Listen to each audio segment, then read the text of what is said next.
I was sent a set of 3 of these oil splash pads and asked you my opinion on them, make this short video, so here goes. You're gonna get 3 of these. They come folded up.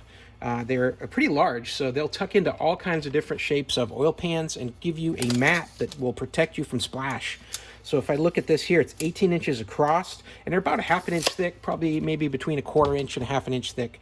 Pretty thick device here. So what you're going to do with this is you could either use this straight down on the ground if you're doing an oil change and your vehicle's pretty low, or you could take a pan like this and then just slide the pad inside there and then make yourself a little bowl like that. And now as oil drops into the pan, you're going to find that you don't have to worry about any splashing or anything dripping out or whatever. So here I've got some old oil, and as that flows in, it doesn't splash, it hits the pad, it disperses around and then sinks down underneath.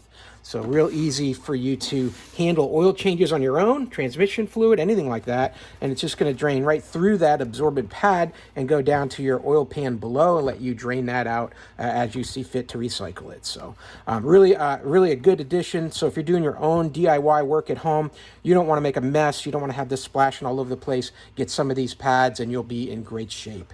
Hey, I hope this video was helpful and I hope this information was useful to you. And as always, I hope you have a great day.